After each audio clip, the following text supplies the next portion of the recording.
In the previous experiments we have seen that charged bodies attract or repel each other, indicating the presence of forces between them.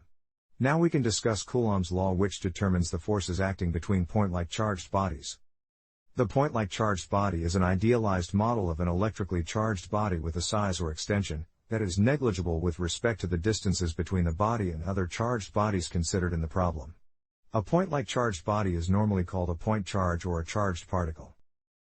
Charles Augustine de Coulomb, an army engineer and physicist, gave the first quantitative description of the attractive and repulsive forces exerted by electrically charged bodies on each other. In his famous experiment he determined the force acting between two small electrically charged spheres. Coulomb built a torsion balance apparatus to measure the electric forces. He used a suspension head and attached a string to it, which was hanging in a metal column and ended inside a glass cylinder. Coulomb suspended the metal sphere S1 with a balanced crossbar through the string, and attached a paper scale to the glass cylinder to measure the angular position of the sphere. He also placed the metal sphere S2 in the glass cylinder, which had a fixed position with the distance r from the metal sphere S1. Coulomb charged the small metal spheres S1 and S2 with the positive charges Q1 and Q2. Then the metal spheres repelled each other, and the sphere S1 attached to the crossbar turned away from the sphere S2. He turned the suspension head in the opposite direction, so that the sphere S1 was moved back to its original position. In the new balance, the torque of the repelling force between the spheres was equal to the torque due to the torsion of the string. The rotation angle of the suspension head, the lever arm of the crossbar and the torque of the string determine the force acting between the spheres. By performing this experiment, he could determine the electric forces acting between the charged spheres S1 and S2 with different distances between them. If the diameters d1 and d2 of the spheres S1 and S2 are negligible to the distance r between the spheres, then the charged spheres can be regarded as the point charges Q1 and Q2. The position vector pointing from the point charge Q2 to the point charge Q1 is denoted by the bold letter R. Here the force F12 is the force exerted on the point charge Q1 by the point charge Q2. Similarly, the force F21 is the force exerted on the point charge Q2 by the point charge Q1. Since Q1 and Q2 are like charges, these are repelling forces. Coulomb measured the rotation angle of the torsion head as a function of the distance r between the spheres for given charges Q1 and Q2, and he found that it is inversely proportional of the square of the distance. The plot shows the result of a typical measurement, where the data points scatter around a graph of the function r to the power of alpha, where alpha is equal to -2. This is an inverse square power law. Since the rotation angle is proportional to the electric force acting between the point charges, we can conclude that the magnitude F of the force measured between the point charges Q1 and Q2 is proportional to the inverse square of the distance r between them, for given charges Q1 and Q2. Coulomb also determined the forces for different amounts of charges Q1 and Q2 attained by the spheres S1 and S2, while the distance r was fixed between them. It was a more challenging task, since no instruments were available at that time which could allow him to measure the amount of charge with a high accuracy. In order to solve this problem, Coulomb used metal spheres with exactly the same size. He could electrify a metal sphere with an arbitrary amount of charge, let us say Q, and he brought it into contact with an electrically neutral metal sphere. Then some amount of charge could be transferred from to the neutral sphere and both of the spheres become charged. Based on symmetry considerations, he concluded that the half of the charge Q remained on one of the spheres and the other half of it was transferred to the other one when he disconnected them. As a result, he could have the amount of charge of the original metal sphere. He brought the metal sphere with the half of charge Q into contact with the neutralized metal sphere again and have its charge. By repeating this method he was able to produce of a series of charged spheres with the amount of charges Q, the half of Q, the fourth of Q, the eighth of Q, and so on. He carried out the experiment with this series of charges, and he found that the force acting on the point-like charges Q1 and Q2 is proportional to the product of the amounts Q1 and Q2 of the charges for a fixed distance between them. Coulomb performed his experiments with both like charges where the spheres repelled each other, and opposite charges where the spheres attracted each other. Based on these results he formulated the law, which we call Coulomb's law today. This law states that the force acting between two charged particles is proportional to the product of the amount of their charges, and inversely proportional to the square of the distance between them. In the formula we see that the force exerted on the point charge Q1 by the point charge Q2 is equal to Q1 times Q2 over the square of the distance r, and it acts in the direction of the vector r pointing from the point charge Q2 to the point charge Q1 for like charges, and acts in the opposite direction for opposite charges. The proportionality factor between the force and the quantities in the right-hand side is denoted by K. By virtue of the law of action and reaction, the force exerted on the point charge Q1 by the point charge Q2 is equal to the force exerted on the point charge Q2 by the point charge Q1, and acts in the opposite direction. That is, F12 is equal to minus F21. The orientations of the force vectors are determined by the signs of the charges Q1 and Q2 in the formula. Like charges repel each other, and opposite charges attract each other. The only quantity, which has not been clarified in Coulomb's law, is the proportionality constant K. However, this multiplicative factor depends on which system of units is chosen to define the unit of charge. In Coulomb's law, there are two other quantities besides charge, the force F and the distance r. The units of force and distance or length are fixed in mechanics. The unit of force is equal to the unit of mass denoted by m, times the unit of length denoted by L, times the unit of time denoted by t raised to the power of minus 2. The most frequently used systems of units are the Cgs system and the SI system. In the Cgs system, the units of the fundamental quantities length, mass and time are centimeter, gram and second, respectively. In the SI system, these fundamental units are meter, kilogram and second. If we use the Cgs system, then the unit of force is gram times centimeter over second squared, which is called dyne and its symbol is dyn. This unit together with the one of length can be seen in the table. If we use the SI system, then the unit of force is kilogram times meter over second squared, which is called Newton, where length is measured in meters. As a result, we can state the following. We can choose the unit of charge in such a way so that the proportionality factor K becomes a dimensionless quantity which is equal to 1. By virtue of Coulomb's law, the unit of force is equal to the ratio of the square of the unit of charge to the square of the unit of distance. In the Cgs system, we can write that gram times centimeter per second squared is equal to the ratio of the square of the unit of charge to centimeter square. Then the square of the unit of charge is equal to gram times cubic centimeter per second squared. This expression defines the electrostatic unit of charge, abbreviated as ESU, where 1 Cgs electrostatic unit of charge is equal to 1 centimeter to 3/2, times gram to the power of half, times second to minus 1. The interpretation of the electrostatic unit is then the following. 1 ESU of charge placed 1 centimeter from a similar charge in vacuum will repel it with a force of 1 dyne.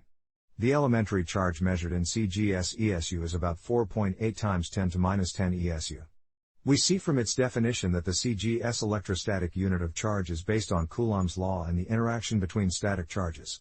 Besides the electrostatic unit, we also use the Cgs electromagnetic unit of charge abbreviated as EMU, which is based on the interaction between parallel, infinitely long wires carrying charge. Various unit systems can use both electrostatic and electromagnetic units. In the case of Gaussian Cgs units, quantities of electricity are the same as those in the Cgs electrostatic units, whereas quantities of magnetism are the same as those in electromagnetic Cgs units. Like the Cgs electromagnetic unit of charge, the SI unit of charge is based on the interaction between wires carrying charge and on the natural laws describing this interaction. The SI unit of charge is named after Coulomb and denoted with C. The definition of 1 Coulomb is the following. 1 Coulomb is the amount of charge carried by a current of 1 ampere flowing for 1 second. Since we have not defined ampere, the unit of the amount of the electric current yet, we express Coulomb in the terms of the elementary charge. 1 Coulomb corresponds about 2.979 times 10 to 9 electrostatic units or approximately 3 times 10 to 9 ESU. Conversely, the elementary charge is about 1.6 times 10 to minus 19 Coulomb. If force, distance and charge are measured in SI units, then the proportionality factor K, called Coulomb constant, is equal to about 9.98755 times 10 to 9 Newton square meter per Coulomb squared. Since the SI system has some advantages, we will use SI units. Firstly, the SI system is coherent, since all its units are obtained from the fundamental units by multiplication or division. Secondly, the SI system is rational, that is, it assigns only one unit to a given quantity, for example to the different types of energy, like mechanical, chemical or electrical energy.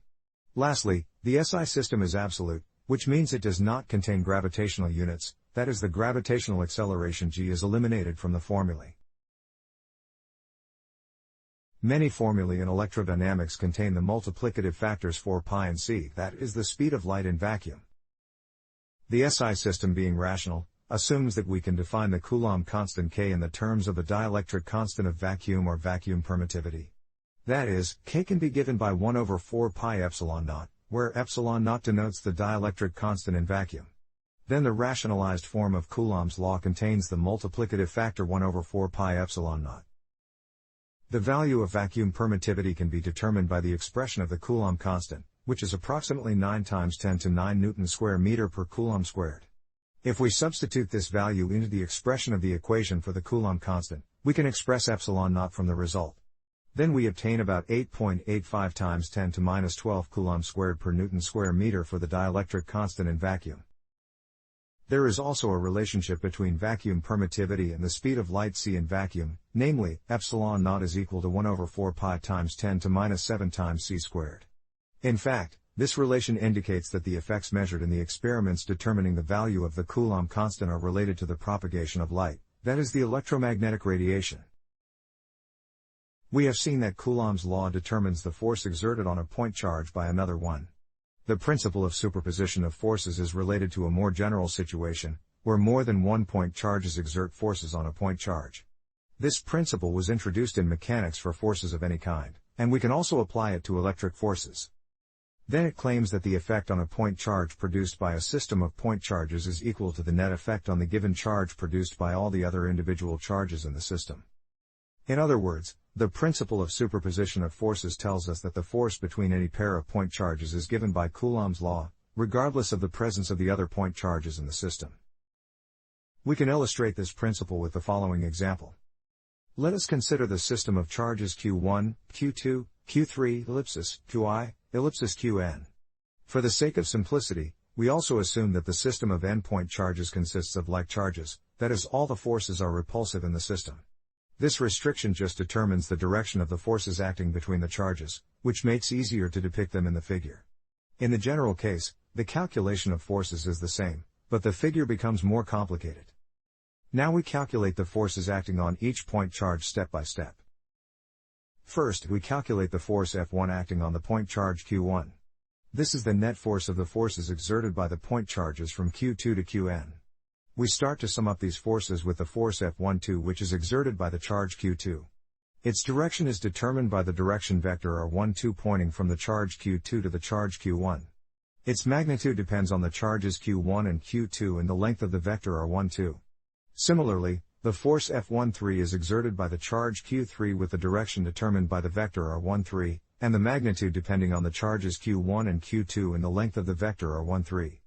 We can continue the sum through the forces F1I exerted by a general point charge Qi in the system, where I is not equal to 1. These forces are always determined by the charge pairs Q1 and Qi and the length of the vectors R1I. The last term of the sum will be the force F1n exerted by the charge Qn. In the next step, we compute the force F2 acting on the charge Q2, which is the sum with the force F21 exerted by the charge Q1, the force F23 exerted by the charge Q3 and so on. A general term in this sum is the force F2I exerted by the point charge Qi, and this sum finishes with the force F2n exerted by the charge Qn. In the third step we can compute the force F3 acting on the charge Q3, where we sum the forces up from the force F31 exerted by the charge Q1, through the force F32 exerted by the charge Q2, and so on. In general, we sum up the forces through the force F3I exerted by the point charge Qi, where I is not equal to 3, and the last force in the sum is force F3n exerted by the charge Qn. We can continue the calculation of forces up to the force acting on the point charge Qn. Here we see that the forces F1, F2, F3 and so on are the vector sums of n-1 forces. That is, each net force acting on a given charge can be calculated by applying the parallelogram law for the vectors in the sum. For example, let us consider the point charge Q1, where the first force in the sum is the force F12 exerted by the point charge Q2, and the second one is the force F13 exerted by the point charge Q3. By applying the parallelogram law, we obtain the net force of these forces. Then we take the next force in the sum, which is the force F14 exerted by the point charge Q4, and apply the parallelogram law for the net force and the force F14. This operation gives a new net force, and we can continue the calculation with it and the rest of the forces in the sum. We need to perform the same steps for calculating the net force F2 acting on the point charge Q2, the net force F3 acting on the point charge Q3 and so on. This procedure illustrates how we can apply the principle of superposition of Coulomb forces. The force Fi exerted on the point charge Qi by all the other n-1 point charges in the system is equal to the sum of Fij, where the index j runs from 1 to n and j is not equal to I. The force Fij is the force exerted on the point charge Qi by the point charge Qj, regardless of the presence of the n-2 point charges in the system, and it is given by Coulomb's law. That is, Fij is equal to 1 over 4 pi epsilon naught, times the ratio of Qi times Qj to Rij squared, times the vector Rij divided by its length. If we compare Coulomb's law with Newton's law of gravitation, we can see that they look similar. Newton's law of gravitation determines the gravitational force between bodies. Let us consider two bodies, for example two spheres with the masses m1 and m2 respectively. If their radii d1 and d2 are small compared to the distance r between the spheres, then we can regard them as point masses in the study of the gravitational interaction between them. Newton's law states that the gravitational force F12 exerted on the point mass m1 by the point mass m2 is given by the gravitational constant gamma, times the ratio of the mass m1 times the mass m2 to the square of the distance r, times the distance vector r divided by its length. The force F21 is just the opposite of the force F12, that is, F21 is equal to minus F12. Although Coulomb's law and Newton's law look similar, there are important differences between electric and gravitational forces. If we compare the two interactions, we find that in the case of Newton's law of gravitation, there exists only one type of mass which is the source of the gravitational field, whereas in the case of Coulomb law, there exist two types of charge, positive and negative. Based on this difference, gravitation is always an attractive force, whereas the electrostatic force can be attractive or repulsive depending on the types of charges present in the interaction. A third important difference between the electrostatic and the gravitational forces is their magnitudes. The magnitude of the Coulomb force is extremely different from the one of the gravitational force in Newton's law. If we compute the ratio of the magnitudes for the two types of force in the case of two interacting electrons, we can write that this ratio is equal to the ratio of the square of the elementary charge E divided by 4 pi epsilon naught, to gamma times the square of the electron mass me. If we substitute the numerical values into all the natural constants, we obtain 4.26 times 10 to 42. The ratio of magnitude the electrostatic force to gravitational force has a smaller value in the case of the interaction of an electron and a proton. Although protons have the same charge as electrons, they are much more massive particles. As a result, the ratio of the magnitude of the forces is equal to 2.27 times 10 to 39. These results demonstrate that gravitational forces are negligible compared to electrostatic forces on the scale of atoms, molecules and nuclei. However, gravitational force on a cosmic scale dominates interactions between large objects such as planets, stars and galaxies because it is always attractive, while Coulomb forces on average tend to cancel. As mentioned earlier, Coulomb faced some challenges when we performed his experiment with the charged metal balls attached to a torsion balance. The maximum accuracy can be achieved with a torsion balance in such experiments is about 2%. However, instead of the direct measurement of force there is a much more accurate method to demonstrate Coulomb's law, that is the electrostatic force is inversely proportional to the square of the distance. This method is based on the fact that there is no electric force inside a spherical shell with a homogeneous charge distribution. The absence of electric forces inside such a shell can be proven by applying simple geometric principles. These principles were originally presented by Newton in his Principia for the proof of the absence of gravitational forces inside a massive spherical shell. They go as follows. Let this circle represent the cross-section of the charged spherical shell with the center O. If there is a small point charge in an arbitrary point P inside the shell, then we can compute the electric forces exerted on this test charge by the charged shell. First, we examine the effect of a given charged surface area around an arbitrary point P1 on the shell. The points P and P1 also determine a line intersecting the shell and the point P2. The surface area of the point P1 is subtended its solid angle from the apex and the point P. By definition, the solid angle omega is given by the ratio of the projected surface area AP to the square of the distance r of the surface from the apex. The projected area AP is the amount of the area A seen from the apex. Then it is equal to the area A times the cosine alpha, where alpha is the angle measured between the surface normal and the direction of the surface area seen from the apex. We choose the infinitesimal area element dA1 around the point P1 on the spherical shell, which is subtended the solid angle element d omega. Then d omega is given by the ratio of dA1 times cosine alpha to r1 squared, where r1 is the distance between the point P1 and the apex P. Here the angle alpha is measured between the directions of the segments OP1 and PP1. We can also consider the area element dA2 around the point P2, which is subtended the same solid angle d omega.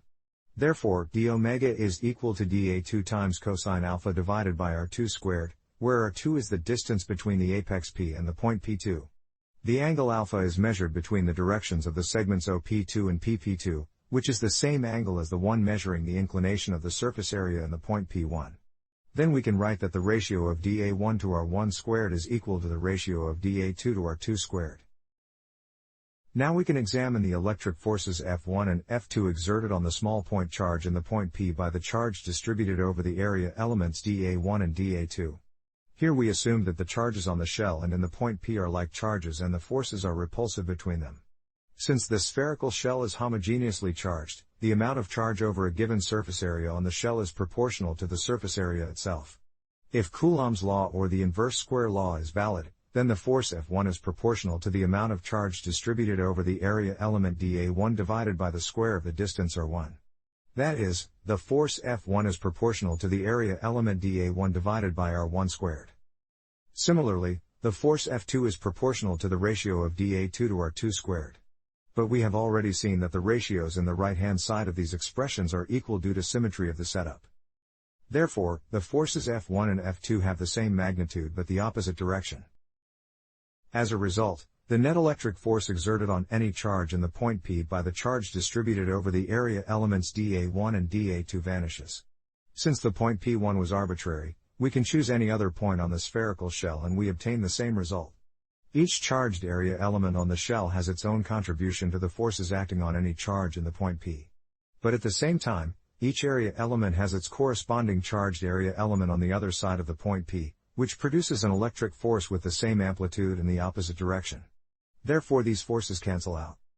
We can conclude that the net electric force exerted on the test charge in the point P by the total amount of charge homogeneously distributed over the whole spherical shell is zero. Since the point P was an arbitrary point inside the shell, this must hold for all the interior points. Then we have proven that there are no electric forces inside a homogeneously charged spherical shell, if the inverse square law holds for them. Based on this theorem proven by Newton, Henry Cavendish was able to demonstrate the inverse square law for electrostatic force about 14 years before Coulomb, but he never published the results of his experiment. He constructed a simple apparatus, which can be seen in the photo and the figure. The main parts of the apparatus are two hemispherical shells around an inner globe, which does not touch them. The hemispheres are attached to a hinged wooden frame and they can be brought together by closing the frame. The inner globe is suspended, using the support of the insulating frame. The hemispheres and the inner globe are covered with metal foil, and they are connected with a conducting wire. Both conductors are initially uncharged. In the experiment, Cavendish electrified the outer sphere, then he cut the wire by means of a silk thread and opened the frame. The charge of the inner globe was measured by a pair of pith ball brought against the globe. If the outer hemispheres produced interior electric forces, then charge would naturally migrate to the inner globe.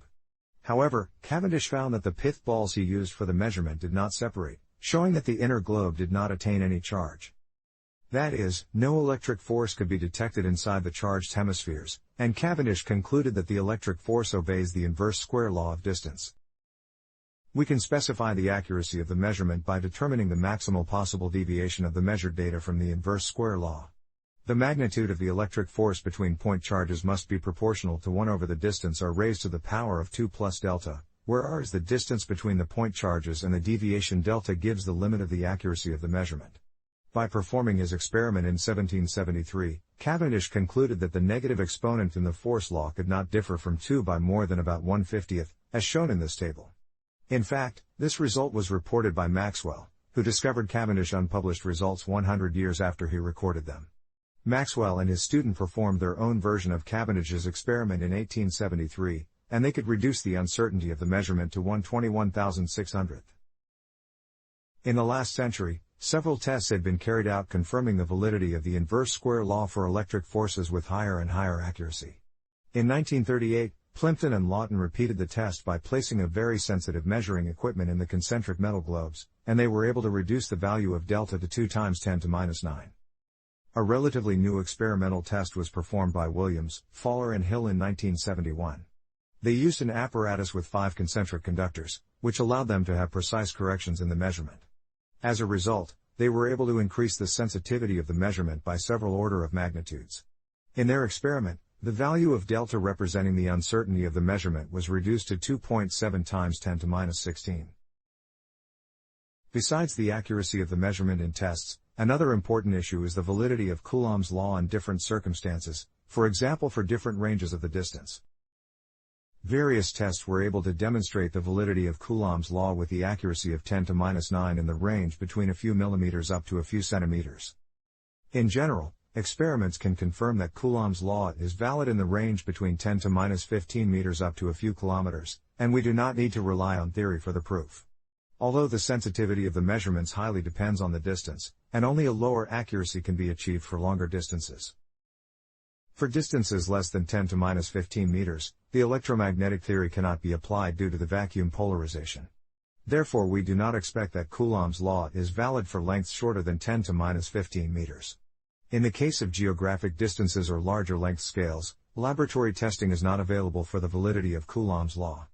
However, quantum electrodynamics showed photons had non-zero rest mass, and the velocity of electromagnetic waves depended on their wavelength in vacuum if Coulomb's law was not valid for greater distances.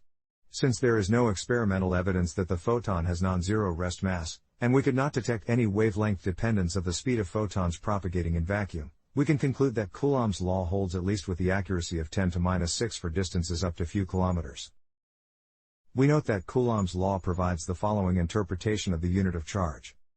If 2-point charges of 1 Coulomb are placed at a distance of 1 meter in vacuum, then the magnitude of the electric force acting between them is equal to 9 times 10 to 9 newtons. However, the bodies in our everyday environment are not able to attain such amount of charge in excess, due to the repelling force of like charges. Although, the amount of the two types of charge that is distributed homogeneously in bodies can reach couple of 1,000 coulombs, only a tiny fraction of these charges can be accumulated as excess charge in these bodies. The amount of their excess charge is about 10 to minus 12 times the amount of the charge present in them. We also note that Coulomb's law determines the electric forces acting between 2 point-like charges in vacuum. If the point charges are interacting in some medium, then the Coulomb force will change and other forces also act between the charges and the medium.